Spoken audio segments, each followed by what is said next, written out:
Olá, sejam bem-vindos a mais um episódio do Negócios Centrela, um podcast onde falamos sobre como ir do zero ao lucro sem qualquer tipo de investimento externo. A mim já me conhecem, meu nome é Tiago, sou empreendedor e se querem saber mais sobre mim vão ouvir o primeiro episódio deste podcast.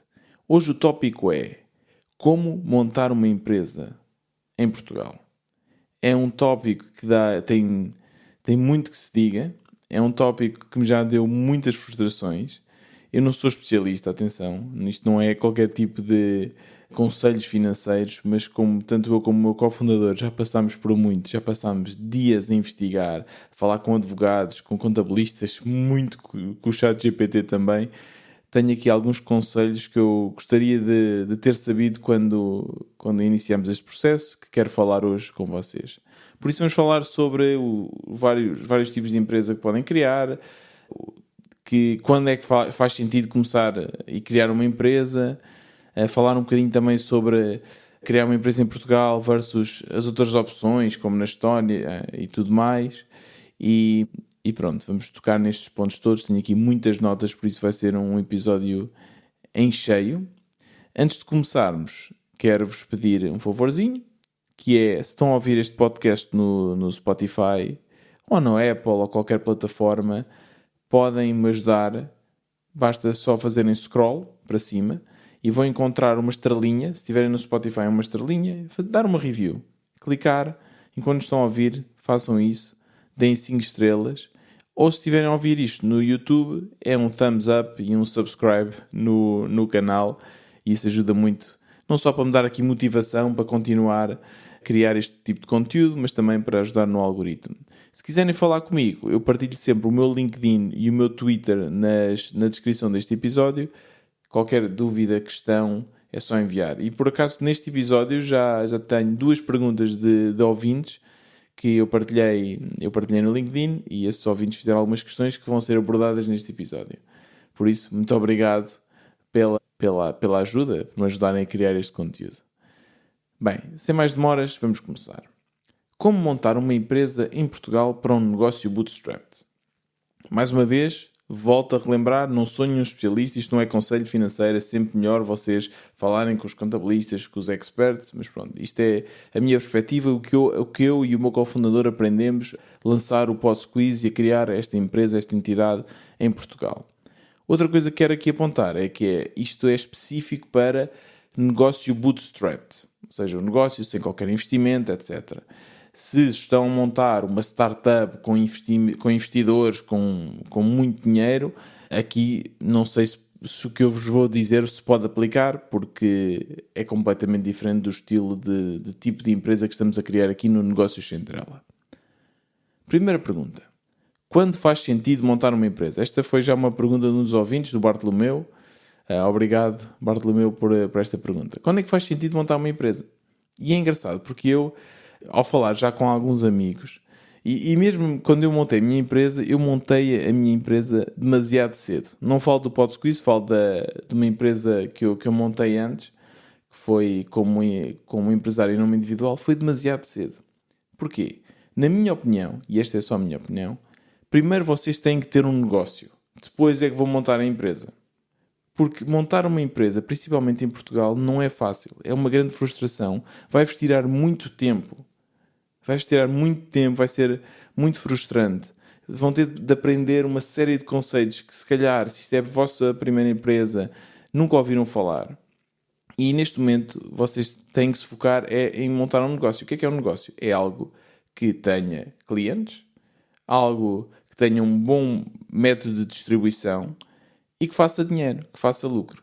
Se ainda estão numa fase em que ainda não sabem bem se realmente o vosso negócio, o vosso projeto vai dar lucro, se as pessoas vão utilizar, não vale a pena entrarem por aí, não vale a pena entrar numa empresa. Como vocês sabem, aqui eu foco mais em negócios digitais, ok? Ou seja, se estamos a falar de um negócio offline em que se calhar têm que fazer um investimento muito grande do vosso bolso, ou têm muito IVA para pagar, se calhar aí já compensa criarem uma empresa mesmo antes de terem lucro, porque podem ir buscar o IVA, podem ter alguns benefícios. É melhor falarem com um contabilista. Mas para um negócio digital, para uma coisa que começa pequena, que começa bootstrapped, o meu conselho é, primeiro, vejam se o negócio tem pernas para andar. E eu vou-vos dar um exemplo de como eu cometi o erro de criar uma empresa demasiado cedo. Um dos meus primeiros projetos, quando eu decidi dedicar-me a 100% ao bootstrapping, foi um podcast, não foi este, foi o Indie Founder, que é um podcast que eu tenho em inglês, que com esse podcast eu criei uma comunidade, e isto era uma comunidade online para empreendedores. E as pessoas, para participarem, para fazerem parte dessa comunidade, tinham que pagar. E isto cresceu, foi crescendo, e às tantas estava a fazer 200, 300 euros mês. E eu achei, olha, isto já está a fazer 300 euros mês, e eu, novinho, acabadinho de entrar no mundo de empreendedorismo, muito orgulhoso, porque já consegui criar aqui um dinheirinho, decidi, vou já criar uma empresa para levar isto a sério, para mostrar às pessoas que eu estou a levar isto a sério, e começar a pagar impostos. E sim, ainda estava nessa fase. Não é que eu agora não pago impostos, atenção, mas ainda era naivo a achar que o meu contributo realmente ia fazer diferença, não sei. Já vão perceber porque é que eu estou a dizer isto, mas então criei, foi uma empresa que depois já vos vou falar, foi empresário em nome individual. Isso por acaso até é bastante simples de fazer, esse tipo de empresa, nem se considera bem uma empresa, é abrir atividade nas finanças, e foi bastante simples, por isso nem foi tanto pela frustração, foi mais por, primeiro de tudo, vocês têm um ano que tem uma isenção de segurança social, já vamos falar sobre isso, ou seja, começo logo a gastar esse meu primeiro ano sem necessidade. Segundo, já tenho que pagar eventualmente IVAs, já teria, ou pelo menos preocupar-me com isso, teria que me preocupar também com a questão depois do IRS, ou seja, uma série de preocupações cujo negócio ainda não justificava. Porquê é que foi acontecer? O negócio chegou ali aos 200, 300 euros mês e não conseguia sair de lá. Ou seja, claramente não tinha pernas para andar. Isto às vezes acontece. Às vezes vocês têm alguns clientes, algumas pessoas têm interesse, mas se o negócio não está com um crescimento interessante nos primeiros meses, se não conseguem ver que está a entrar mais pessoas do que a sair, que estão a gastar, que está a ser fácil adquirir novos clientes, se vocês não têm esse tipo de andamento, se calhar não vale a pena ainda criar uma empresa. Mesmo que já estejam a fazer 100 euros, 200 euros. Ainda não vale a pena. Porque, sinceramente, o Estado não quer muito saber que estejas a fazer 200 euros. Isso é o que mais para aí há, pessoas a fazer assim uns pescadozinhos. E, sinceramente, eu acho que ainda não compensa. Porque aqui o vosso objetivo, não é? Eu calculo que o objetivo das pessoas que estejam a ouvir este podcast é criar um projeto que eventualmente vos pague um salário. Que vocês não tenham que fazer mais nada. E por isso, 200 euros não é suficiente. Por isso, muito em princípio, o que vai acontecer é, se vocês não conseguem escalar isso, vão matar esse projeto e começar outro. Por isso, esse é o meu conselho. Primeiro, arranjem um negócio lucrativo, um negócio que já esteja a fazer dinheiro e que esteja em crescimento. Eu diria que quando começarem ali a chegar aos 1000, 2000 e que seja steady e que consigam todos os meses ter isso e que realmente aumente, pronto, aqui já começa, já faz sentido, já é um rendimento muito interessante, já faz sentido começar a pensar em abrir empresa, abrir atividade. Se estão ali nos 50 euros, 100 euros e não veem assim grande possibilidade de crescimento, muito provavelmente não vale a pena, porque o projeto vai terminar em breve. Pronto, isto era aqui a questão da abertura. Agora, que tipo de empresa devo abrir? E aqui há várias hipóteses.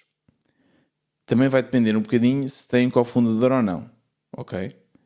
Eu, quando criei o PodSqueeze, tenho o João, que é o meu cofundador, por isso tivemos de criar um tipo de empresa diferente. Mas, mais uma vez, quando eu primeiro criei aquela primeira empresa por causa da minha comunidade e depois também fiz alguns serviços de freelancing, aí vocês podem fazer uma coisa muito simples, chamada o empresário em nome individual, ou o NI. Qual é que é a vantagem?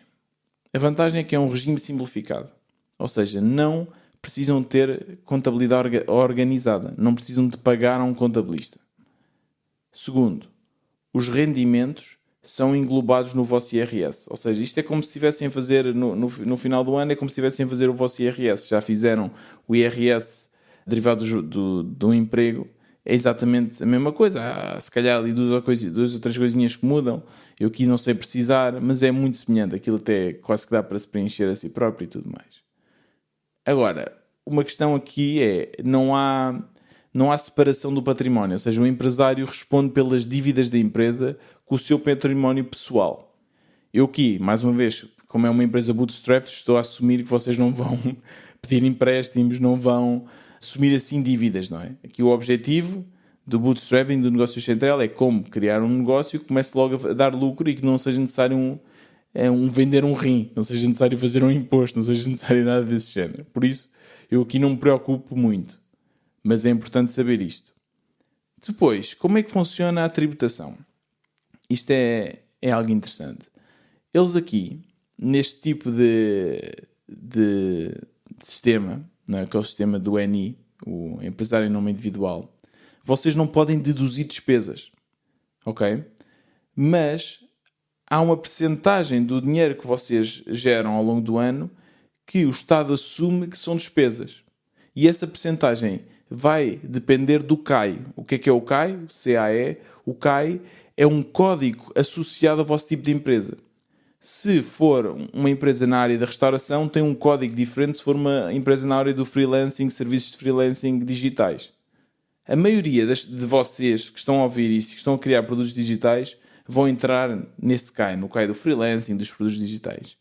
E aqui tem um coeficiente de 0,75, ou seja, 25% das receitas que vocês têm são automaticamente consideradas despesas. O que é que isto significa? Que se fizerem 100 mil euros, vamos supor num ano, 25 mil euros não são considerados como despesas, ou seja, só vão pagar imposto sobre os 75 mil euros que fizeram. Só isso é que entra depois no vosso IRS e eventualmente também na Segurança Social. Depois, os impostos são feitos como se fosse o IRS, como eu já vos tinha dito, têm lá os escalões, não é? Dependendo do dinheiro que estão a fazer, vão entrar num escalão diferente. Outra questão, Segurança Social. No primeiro ano que abrem atividade nas finanças, têm que ver se já abriram atividade ou não. Se é o primeiro ano, não pagam Segurança Social. O que é positivo. Porque naquele primeiro ano estão descansadinhos, não se têm que preocupar com isso. Depois, vão começar a pagar. E aquilo é um bocadinho... Eu aqui também não consigo... Eu ainda fiz aquilo 2 ou 3 vezes. É um bocadinho chato. É um bocadinho chato porque é um portal diferente, tem que se ir lá registar... Depois de 3 em 3 meses têm que ir fazer os cálculos, têm que fazer o pagamento e é um pagamento ainda elevado, dependendo de quanto dinheiro é que estão a fazer. Por isso, é importante também calcular isto. Já agora, se vocês tiverem um CAI, por exemplo, na área do comércio, indústria e restauração, o coeficiente é 0,15. Ou seja, 85% das receitas são automaticamente consideradas despesas. Isto é interessante. Ou seja, como é restauração, não sendo um serviço digital, o Estado assume que vocês vão ter de investir muito dinheiro, nomeadamente em máquinas, se calhar em empregados, em renda, tudo mais. Aqui o Estado assume um coeficiente muito maior de despesa. E depois há outras atividades, está tudo disponível. Eu uso muito o GPT, não é de fiar 100%, mas o GPD está muito próximo e dá-vos conselhos muito, muito úteis e conseguem até pedir ao GPT para pesquisar sites e dar-vos as fontes onde encontraram essas informações e depois podem ir lá confirmar. Pronto. Agora, uma questão que me fizeram também aqui é quando é que vale a pena abrir mesmo uma empresa, ou seja, em vez de ser aqui um NI, um empresário em nome individual, quando é que vale a pena abrir uma empresa com contabilidade organizada? E aqui a resposta é simples. Tem que fazer as contas e ver se vale a pena. Ou seja, se chegam a um ponto em que as vossas despesas são bastante superiores ao coeficiente que o Estado está a calcular para o vosso CAI, para a vossa área, para a vossa atividade, então vale a pena. Então já começa a valer a pena. Agora, não se podem esquecer que, ao criar uma empresa de contabilidade organizada, tem que contratar um contabilista. E um contabilista não é barato. Nós, neste momento, estamos a pagar por volta dos 250 euros pela nossa empresa de contabilidade. Se bem que a nossa empresa também faz a parte dos pagamentos. Nós não queremos gerir isso, então eles também, tudo o que é pagamento, salários, eles têm acesso à nossa conta e fazem também isso. Mas eu acho que anda por aí, anda pelos 200, às vezes até 300 euros, dependendo da complexidade da vossa empresa. Já agora, um assunto muito importante, que foi uma grande frustração também para mim, mesmo quando estava como empresário em nome individual, é isto não está feito para negócios digitais que vendem para o mundo inteiro. Ok? Era um bocadinho complicado. Eu, por exemplo, com a comunidade, que eu tinha clientes de todo o mundo, era muito frustrante estar a passar faturas, porque depois vocês podem passar as faturas logo a partir do portal das finanças, mas estar a passar faturas para cada um dos meus clientes, em que cada um dos meus clientes me pagava 10 euros ao mês, e cada um dos meus clientes estava em países diferentes. E de acordo com o país, o IVA é diferente, o código que vocês têm que usar lá é diferente. O que me foi aconselhado, e eu liguei, tanto pelo contabilista como pelas finanças que eu liguei, era fazer um bolo. Ou seja, fazer um bolo de todos os meus clientes fora da União Europeia e um bolo de todos os meus clientes dentro da União Europeia. Uma coisa desse género. Ou seja, no início, quando é tudo pequenino, o Estado e as finanças aceitam que vocês simplifiquem aqui um bocadinho as coisas. Desde que estejam a pagar, já ficam muito contentes. Mas eu acho que é muito importante terem sempre um apoio de um contabilista, porque isto é muito complexo. É uma das minhas maiores frustrações, e eu já falei muito sobre isto no meu LinkedIn, que é, eu não compreendo porque é que é tão complexo. Porque é que há tantas regras e regrinhas e códigos diferentes e impostos diferentes. É algo muito chato. Por exemplo, o IVA. O IVA, lá está, é complicado neste caso. Eu acho que até 13.500 euros, se vocês só fazem 13.500 euros ou menos no ano, não têm que pagar IVA. A partir do momento que fazem mais, já têm que pagar IVA. Ok? Por isso, isto aqui eu não vos consigo aconselhar a 100%. O melhor é pedirem a um contabilista que vos organize isto tudo. Mesmo que vocês não tenham contabilidade organizada e que optem pelo regime do NI, o ideal é pelo menos pagar um contabilista para vos organizar aqui as contas, para vos dizer como é que têm que fazer as coisas. E normalmente um contabilista que vos faça isto em nome individual é bem mais barato do que um contabilista que vos faça para uma empresa.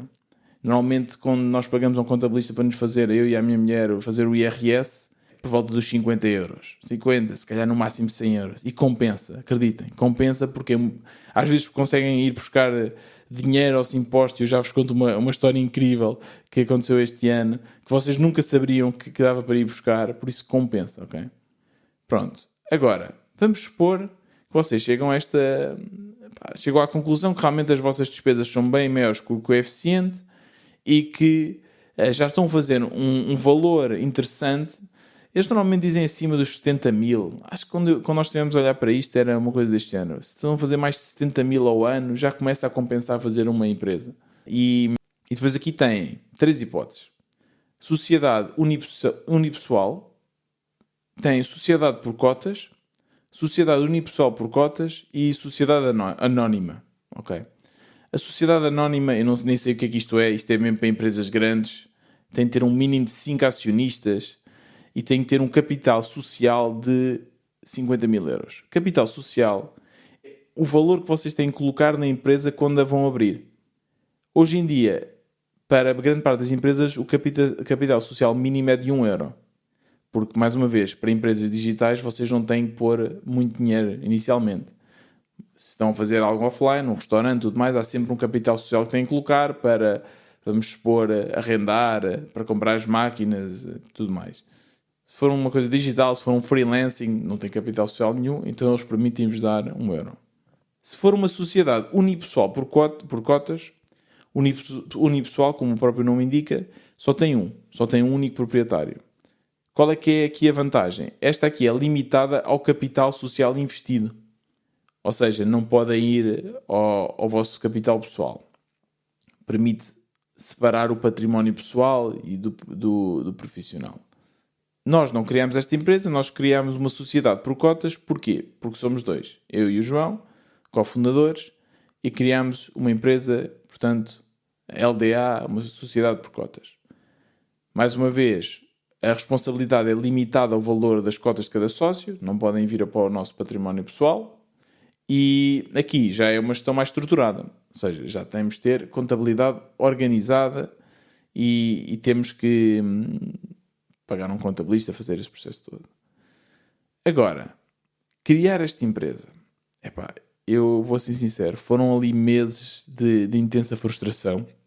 E eu agora vou-vos dar aqui alguns conselhos. Vou-vos contar também um bocadinho das histórias, mas vou-vos dar aqui alguns conselhos que acho que vão ser muito úteis para quando decidirem criar a vossa própria empresa. Então, para criar uma empresa, vocês têm que, primeiro de tudo, escolher um nome, ok? E depois ir ao IRN, que é o Instituto dos Registros de Notariado, e abrir a empresa. Também há a hipótese de abrir a empresa online. E há outro conceito, que é o conceito de empresa na hora. Se calhar já ouviram falar. Empresa na hora, montam a empresa no instante. Eu achava que a empresa na hora era online. Eu inicialmente, quando estava a pensar nisto, empresa na hora, pensei, se é na hora, se é no momento, é porque é online. Não. Isto é muito importante. Abrir uma empresa online não é na hora. Ok? Se vocês vão criar uma empresa através dos formulários online, não só os formulários muitas vezes não funcionam, que foi o que nos aconteceu. Nós estamos lá a preencher uma série de coisas, o pacto social, alguma documentação que nós, sinceramente, nem percebíamos bem, tivemos de ter apoio de pessoas que já percebiam disto. Quando íamos clicar em submeter, aquilo crashava, ou voltava ao início, ou dava erro. Aconteceu muitas vezes. E nós ligávamos para lá e eles diziam, o sistema está em baixo, ou não nos conseguiam ajudar. Mas mesmo que, se por milagre conseguirem terminar esse processo, a criação da empresa ainda pode demorar um mês ou mais. Vocês entram numa lista de espera e só passado um mês e tal é que depois a empresa é criada. Ou seja, a empresa online não é a empresa na hora. O que é a empresa na hora? A empresa na hora é vocês irem lá ao IRN, o nosso foi em Benfica, mas deve haver outros, e criar lá essa empresa com a pessoa. Ora, isto é o que eu recomendo vocês fazerem. Porque é muito, muito melhor. Porquê é que é melhor? Porque imediatamente escolhem o nome da empresa, veem qual é que é o nome que está disponível, fazem tudo o que têm a fazer e saem lá com a empresa criada. Nem tudo são rosas. Atenção. Porquê que nem tudo são rosas? Porque se vocês querem criar a empresa amanhã, não vão ter reserva. Não vão ter aquilo, tem uma lista de espera, de, mais uma vez, pelo menos quando fomos nós a criar, era de 1 mês e tal. Ou 2 meses até. Ou seja, estamos a meio de agosto, só vou conseguir ter a minha reserva em outubro, por exemplo. Se estão mesmo com pressa, o que podem fazer é acordar às 5 da manhã, que foi o que eu e o João fizemos. Às 5 da manhã, vão lá para o IRN, metem-se na filinha. Se já tiverem mais de 5, 6 pessoas, voltam para a caminha, porque já não vão conseguir senha, porque eles só dão 3 ou 4 senhas por dia. E estão ali, e mal eles abrem aquilo às 8 da manhã ou às 9 da manhã, agarram a vossa senha e depois, passado umas horas, estão a ser atendidos. É um processo muito cansativo, porque vão para lá às 5, ainda é de noite, quando nós fomos era assim meio...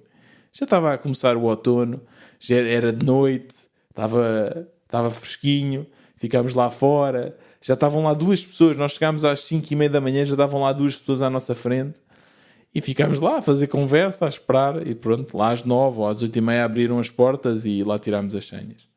Por isso, é um processo um bocadinho frustrante. Como é que se arranja o certificado de admissibilidade? Admissibilidade, exatamente.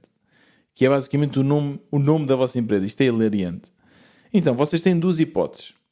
Hipótese número 1. Escolhem um nome que é sugerido de uma lista que eles dão. Mas os nomes são ridículos. Para terem uma noção, alguns dos nomes que me ficaram na cabeça, e nós já criamos a empresa há mais de 2 anos. Castanho saltitante. Bronzeado poderoso. Estes foram os 2 que eu achei. Isto é lindo. Castanho saltitante, então, é um nome muito sugestivo. É incrível. E havia uma série de outros que não faziam sentido nenhum. Não faziam sentido nenhum. O nosso projeto já tinha sido criado, já era o Pod Squeeze, mas a nossa empresa não se chama Pod Squeeze. Nós decidimos então criar o nosso nome. Para criarem o vosso nome, se quiserem fazer online, existe um site, procurem só certificado de admissibilidade online. É um site muito rudimentar, mais uma vez, e foi muito frustrante porquê? Porque vocês, quando vão escolher um nome, não pode ser um nome que já exista, logicamente, e não pode ser um nome que seja semelhante a um nome que já exista. O problema é que a base de dados deles e o site deles não é muito bom a indicar se o nome existe ou não. Vocês têm que dar 3 nomes diferentes, depois aquilo demora... Eles disseram, já não me lembro, acho que eram 15 dias, mas demorou mais. Acho que demorou quase um mês para nos rejeitarem o nome. Ou seja, nós temos 3 hipóteses. E eu acho que chamava-se Indie Labs. Era o nome, Indie Labs. Colocámos Indie Labs, foi aceito na ferramenta deles, muito bem, submetemos. Passou-se o prazo, eles não disseram nada, nós ligávamos. Entretanto, passado, 15 dias, 20 dias, recebemos uma cartinha a dizer: os nomes foram todos rejeitados. E nós, o quê? Como é que é possível? A ferramenta aceitou os nomes. Então eles lá explicaram que tudo o que seja Labs, Tech, isso não conta no nome. Ou seja, do nome Indie Labs só conta Indie. E Indie já existia. Mas, mais uma vez, isto podia facilmente ser... Porque vejam só aqui a ineficiência. Porque bastava eles melhorarem a ferramenta deles e dizerem logo que Indie Labs não funcionava, que evitava o quê? Evitava nós estarmos a perder o nosso tempo, estarmos a enviar pessoas, estarem a ler e ir comparar, porque aquilo é feito manualmente, alguém vai pegar nos nomes e comparar com a base de dados e voltar para trás. Ou seja, são horas de trabalho que podiam ter sido poupadas melhorando só ali o site. Mas pronto, eu não quero entrar muito aqui em rants, em frustrações, porque senão não saímos daqui. À segunda, quando isto nos foi explicado, lá conseguimos, esperámos mais um mês e o nome foi aceito. A empresa chama-se UserQuest, que é assim a empresa umbrella, que depois tem o PodSqueeze e tem outros projetos. Pronto, depois, mesmo assim, tivemos que ir lá às 5 da manhã, como vos disse. Mais uma vez, a minha sugestão é logo fazer a empresa na hora. É irem para lá, ou se conseguirem, se tiverem tempo, pedir já uma reserva para depois irem lá confortavelmente. Se não, irem para lá às 5 da manhã e eles conseguem logo ver os nomes. Ou seja, a vantagem disto é que vocês vão sugerindo nomes e eles estão sempre logo a ver na base de dados e dizem se é aceito ou não. Depois, há uma série de documentação que têm que levar, que eu agora já não me recordo bem, mas isto depois está tudo definido, está tudo escritinho, online, ou pedem um chat GPT, ou até ligam para lá antes de ir e perguntam qual é que é a documentação necessária. Outra opção que muitas pessoas fazem, pedir a um advogado para fazer isto, que sinceramente, eu acho que a próxima empresa é isto que eu vou fazer. Os advogados, vocês pagam um X, se calhar pagam 200 euros ou assim, e o advogado já tem as reservas para ir lá, já sabe os documentos todos que é preciso, até vai lá por vocês ou vai lá convosco e trata disso tudo. E é muito mais rápido e não tem essa dor de cabeça. Por isso, se calhar era isso que eu recomendaria. Agora, uma pergunta também aqui do Bartolomeu, que é como arranjar um contabilista? O que esperar de um contabilista? Porque para vocês criarem a vossa empresa, já tem que ter o contabilista. Eu acho que era isto. Nós já tínhamos que levar o nome do contabilista que ia fazer a nossa contabilidade. É muito difícil. Arranjar bons contabilistas é muito difícil. E eu vou já aqui pôr as expectativas. Um contabilista, a minha ideia de um contabilista era alguém que iria ativamente ajudar a poupar o máximo de dinheiro de impostos, a organizar da melhor forma como é que nós devíamos estruturar a empresa, como é que devíamos distribuir os lucros. Não, nada disso. O nosso primeiro contabilista, sinceramente, não foi muito bom. Foi uma má experiência. Mas, basicamente, o contabilista tratou-nos como se nós fôssemos empreendedores experientes. Ele, basicamente, perguntava o que é que nós queríamos fazer. E não nos dava sugestões nenhumas. Ou seja, nós passámos muita hora no GPT. E depois o contabilista fez também uma série de erros que eu acho que não deviam ter sido cometidos. E depois o problema é que metem-se logo num contrato. Eles pedem sempre contratos anuais. E ficámos presos durante um ano e depois acabámos por mudar. O que é que eu sugiro? Acima de tudo, se vocês vão começar com um contabilista, não se metam logo no contrato anual. Peçam para fazer um probation period, se calhar 3 meses, em que nos primeiros 3 meses, tanto ele como vocês podem cancelar o contrato. Eu depois fiz isso na segunda empresa de contabilidade com quem nós trabalhámos e dá uma certa segurança. Estes contratos de um ano logo sem vocês conhecerem não faz muito sentido. E a expectativa é que o contabilista está lá e não sei quem é que disse isto, mas é como se fosse um funcionário do Estado. Ou seja, está lá para vos tirar os impostos. Nunca senti, mesmo com esta nova empresa de contabilidade, apesar de ser bem melhor, nunca senti um grande apoio em eles nos dizerem exatamente como é que nós devíamos estruturar a empresa. Se calhar para aí é melhor até um advogado fazerem uma consulta com um advogado, pagam 100 euros, 150 euros e o advogado ajuda-vos a estruturar isso. Eu agora vou-vos dar a forma, com aquilo que nós aprendemos, vou-vos dar as hipóteses do que é que vocês podem fazer com essa distribuição. Mais uma vez, eu vou assumir que é um serviço digital e vou assumir que vocês querem tirar esse dinheiro da empresa. Ou seja, o que muitas pessoas fazem também, aqui em Portugal, e acho que é mais fácil se não tiverem sócios, se forem só vocês, é colocar a maior parte de despesas possíveis na empresa. Porquê? Porque depois aí pagam muito poucos impostos sobre isso. Então, só para dar aqui um crash course dos impostos que se tem de pagar quando se tem uma empresa. Uma empresa paga IRC, que é o equivalente do IRS, mas para as empresas, que se paga somente sobre o lucro da empresa. Ou seja, vocês chegam ao final do ano e vamos supor que tiveram um lucro de 50 mil euros, só pagam IRC sobre esse valor. O IRC, agora não vos quero enganar, mas anda por volta dos 21% ou 22%, assim uma coisa. Anda por aí. Acho que é 21%. Ou seja, sobre o lucro da empresa, pagam o IRC. Isto é certinho direitinho. Depois, há duas formas aqui de estruturar a forma como o dinheiro chega à vossa conta. Forma número 1, que eu acho que supostamente é a forma mais certinha, vocês pagarem a vós próprios um salário. Ou seja, vocês definem um salário, todos os meses esse salário está a cair na vossa conta. Qual é que é aqui a frustração? Há várias. Mas para já uma logo à partida é que vocês estão a começar agora um negócio que em princípio está em crescimento, é um negócio digital e vocês não sabem se para o próximo mês vão fazer mais ou menos dinheiro. Ou seja, se calhar definem um salário de 1.500 euros ou 2.000 euros, mas depois as coisas não correm assim tão bem e têm que baixar o salário. Ou então vice-versa. As coisas estão a correr muito bem e vocês querem tirar mais. E supostamente não é muito simples estarem constantemente a alterar os vossos salários. Normalmente quando se define um salário, este salário mantém-se pelo menos 6 meses. Ok? Depois, sobre esse salário, o que é que se paga? Paga-se Segurança Social. A Segurança Social ao todo são por volta de 34%, em que 11% são pagos pelo empregado e os outros 20% ou 20 e tal, 24% são pagos pela empresa. Ora, neste caso, vocês são o empregado e o empregador. Por isso vão pagar os 35% de Segurança Social. Ok? Isto é logo. Pumba. Depois, sobre o restante, ainda pagam o IRS. Esse como um salário normal, como trabalhadores para outra empresa, como pagariam como se estivessem a trabalhar para outras empresas. Esse IRS vai, mais uma vez, depender do valor que estão a fazer e depender do vosso escalão.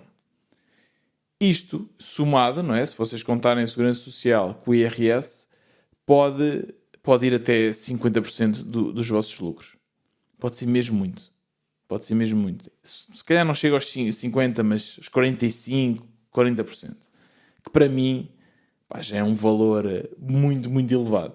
E custa, quando vocês estão a começar principalmente, ainda estão no início, ainda estão a esforçar para ter o vosso salário e de repente dar 40% desse valor para o Estado, dinheiro que ainda é importante para as vossas poupanças, para a vossa casa, para a renda e tudo mais, custa muito. É muito chato. Agora, a vantagem aqui é que não pagam IRC. Porquê? Porque o vosso salário entra como se fosse uma despesa. Ok? Por isso, aí não pagam IRC, mas pagam o IRS e a Segurança Social. Esta Segurança Social, em princípio, no futuro, quando se reformarem, ou se tiverem a entrar em licença de paternidade ou maternidade, o que seja, podem ter esse dinheiro. Mas, pronto, isso aí depois são escolhas. Outra coisa que podem fazer, pagar-vos um salário mais baixo e depois fazer a chamada distribuição de lucros. Ok? Como é que isto funciona?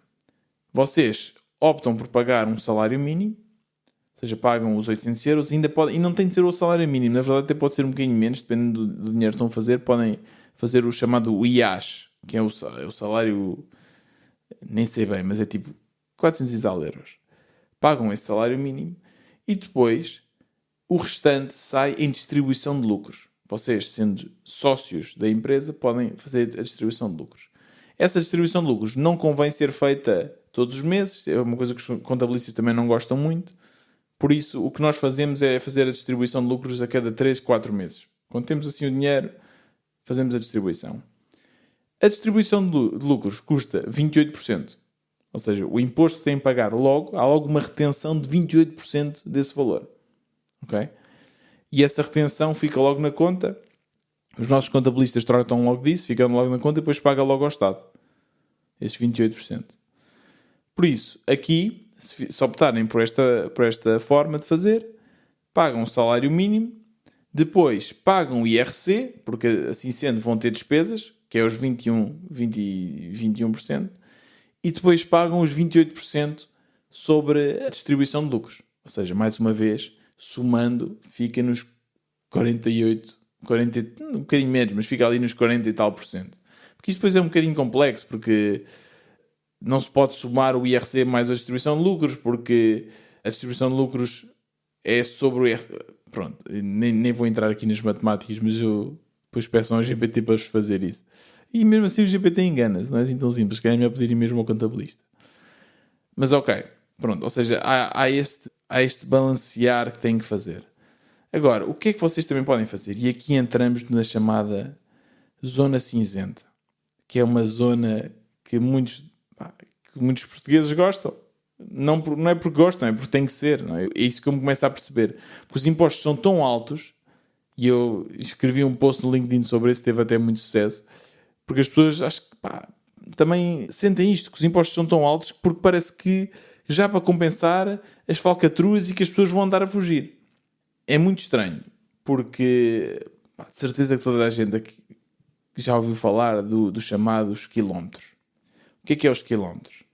É uma folhinha que vocês entregam no final de cada mês a dizer quantos quilómetros é que vocês fizeram com o vosso carro para a empresa, supostamente. E depois, sobre cada quilómetro, vocês ganham um X. Agora não sei qual é que é o valor. Este X entra como despesa, ou seja, não se paga imposto sobre isso. O que é que acontece em muitas empresas? Há os chamados quilómetros fantasma, em que uma pessoa que trabalha digital teve que fazer 300 km ou 400 km por mês. A questão é, porquê? É assim, é uma daquelas questões que grande parte das empresas fazem. Eu tenho amigos que trabalharam para empresas grandes que lhes pediam para assinar folhas de quilómetros. É quase que intrínseco na cultura corporate aqui de Portugal. Eu concordo, não. Eu acho que isto não devia ser assim. Eu acho que devia ser muito mais simples. Acho que o que devia ser despesa ou não despesa devia ser muito mais tabelado e muito mais simples. E deviam baixar os impostos. Mas pronto. Ora, isto é algo... Eu já falei também com amigos, advogados, juízes, que se forem apanhados podem pagar uma multa muito grande.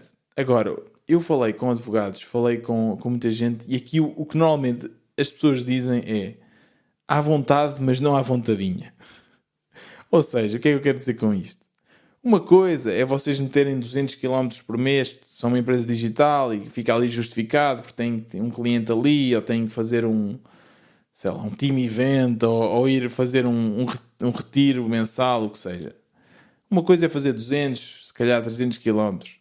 Outra coisa é fazerem 1000 todos os meses. Percebem? Ou seja, é esta coisa de não fly under the radar. Não é? Ou seja, não deem muito nas vistas. A mesma coisa, por exemplo, com tudo o que seja despesas que colocam na empresa. De repente, uma coisa é fazer os chamados jantares de representação, em que levam um cliente a jantar. Muito bem, podem fazer isto de vez em quando. Agora estão a fazer isto todos os dias. Pronto. Ou seja, há certas coisas que são red flags, que alertam, não sei se alertam, mas que se calhar as finanças e a autoridade tributária veem, isto é estranho, e podem vir falar com vocês. A minha opção é ao máximo evitar isto. Porque não concordo, acho que isto não devia ser assim. Acho que O sistema devia ser simples, devia ajudar as pessoas, motivar as pessoas a criar as suas empresas, os impostos deviam ser um pouco mais baixos.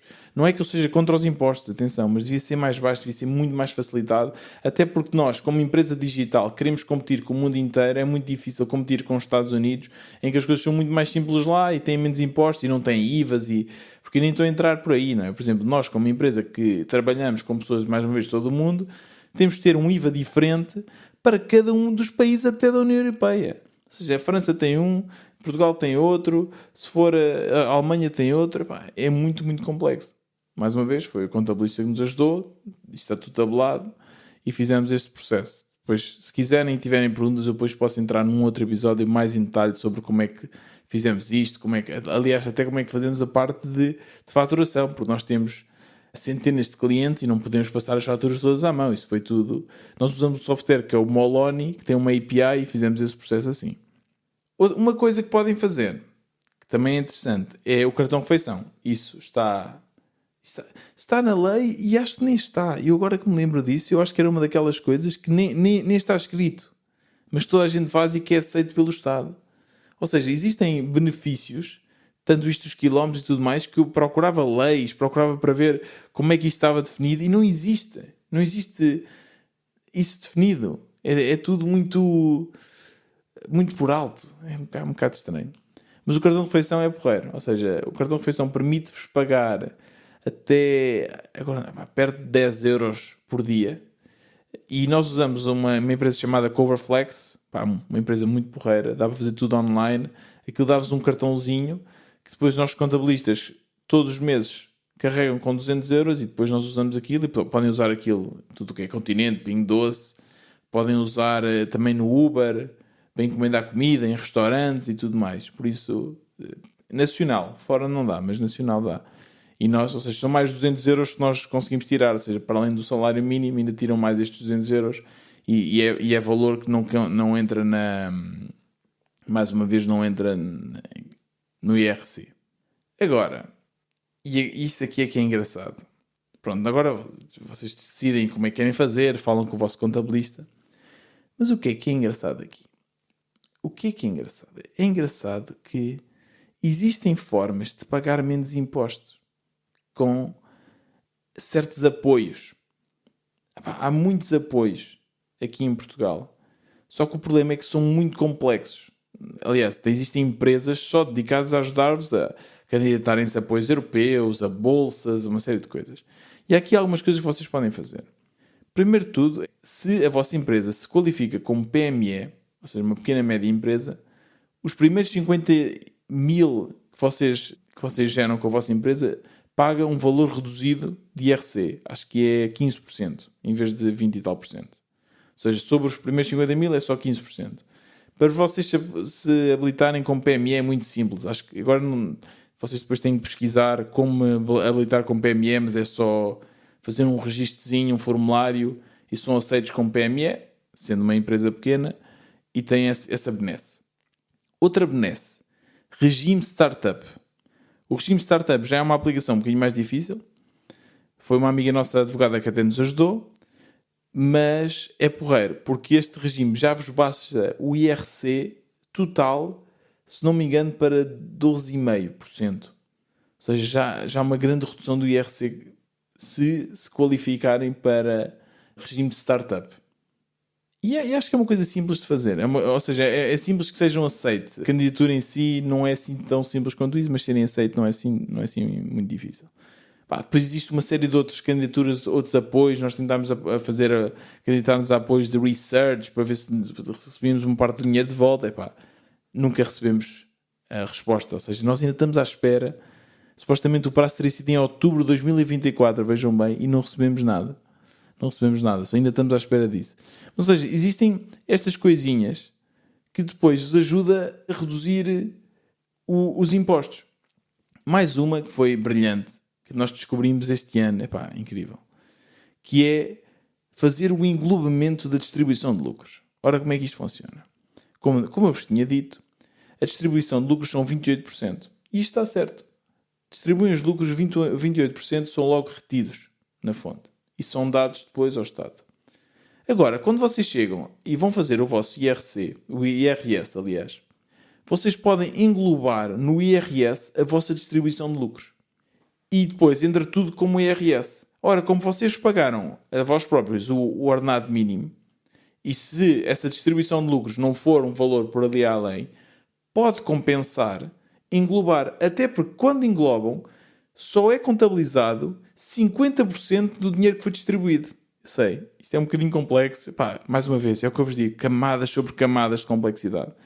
Mas vamos supor que distribuíram 30 mil euros ao longo do ano. Desses 30 mil euros, quando englobam, só entra para o IRS metade, 15 mil euros. E depois vão ver o escalão e provavelmente vai ser menos que 28%. Ou seja, eu este ano recebi uma série de dinheiro de volta do IRS, porque fizemos essa englobação. Mas se eu não tivesse feito, aliás, nós pagámos à contabilista para nos fazer estas contas, se nós não tivéssemos feito isto, teríamos pago os impostos na sua inteiriça. Ou seja, aqui a frustração é que existem formas de pagar menos impostos, com estes apoios que eu vos disse, com as startups, com os englobamentos. Só que muitas das vezes está escondido e muitas das vezes o contabilista não nos diz. Agora, depende, se calhar vocês arranjam contabilistas que são muito bons. Contabilistas que... E eu já ouvi histórias de amigos meus que conseguem arranjar forma, que o contabilista arranja forma de ainda pagar menos impostos e... Epá, é incrível. Se conseguem isso, muito bem. Agora, isto que eu vos estou a dizer é o certinho direitinho que não existe qualquer tipo de criatividade. Ou seja, regime startup, regime PME e o englobamento. Para terminar, nós também consideramos, antes de entrar aqui por este processo todo, porque estava a ser tão frustrante, criar uma empresa fora de Portugal. E existem várias formas de fazer isso. Vocês, se calhar, já ouviram falar do regime da Estónia.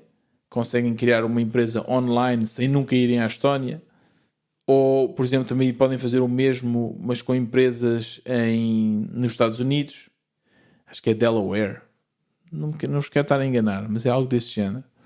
E depois também há histórias de criar empresas no Dubai. Nós até vimos a hipótese de criar empresas na zona franca da Madeira, em que o IRC é muito mais baixo, é tipo 5%. Só que aqui, o que é que nós nos apercebemos? É que aqui entramos numa zona também muito cinzenta, que é a seguinte. Vamos supor que vocês criam uma empresa na Estónia.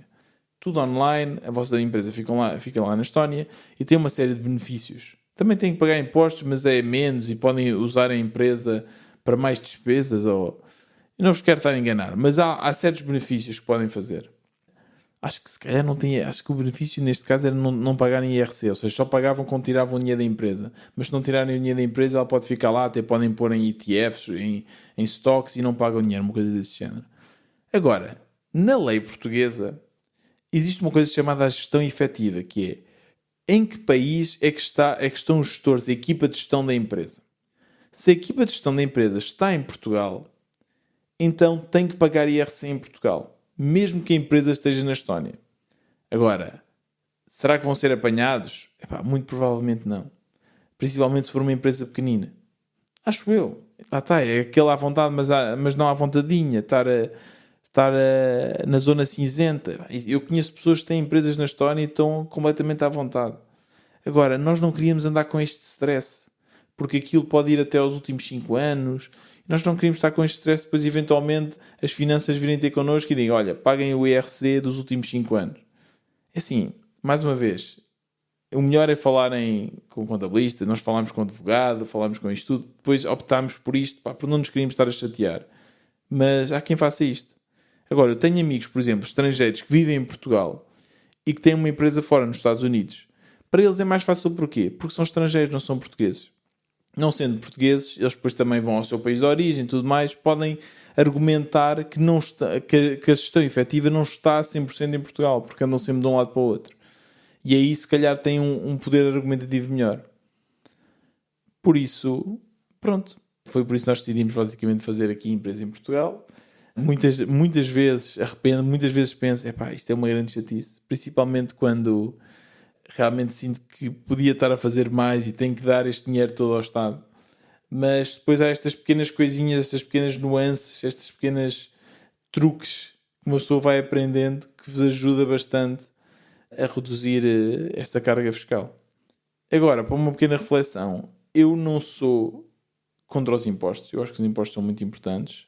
Eu vejo os impostos como um investimento. É como se eu estivesse a pagar por um serviço, que é o serviço que o Estado nos dá, nomeadamente um país bonito, seguro, bem cuidado.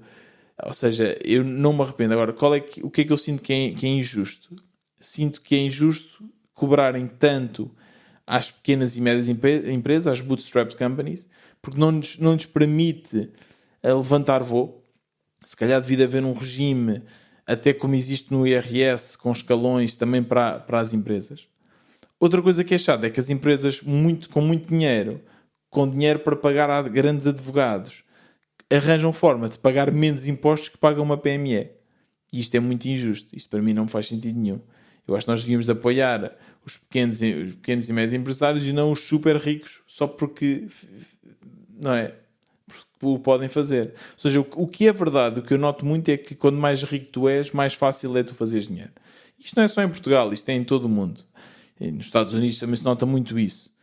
Por isso, eu gostava que as coisas fossem mais simples, ou seja, menos burocracia, mais fácil, não houvesse estes truquezinhos escondidos que eu vos disse, do regime startup e tudo mais. Eu gostava que isto não existisse.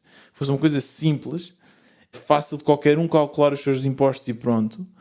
E gostava que fosse um bocadinho mais justo esta distribuição entre os super ricos e as pequenas e médias empresas. Acho que deviam facilitar. Acho que realmente é um risco muito grande para nós que estamos também a criar a nossa própria empresa, que depois de ter de dar tanto dinheiro ao Estado, às vezes pode desincentivar muitas pessoas de criarem as suas empresas. Isto é uma coisa que não acontece só em Portugal, atenção. Aliás, eu até acho que acontece mais fora. Porque em Portugal os salários são tão baixos que mesmo se vocês tiverem de pagar muito ao Estado, compensa, porque é melhor isso do que se manterem a trabalhar na empresa em que estão a trabalhar.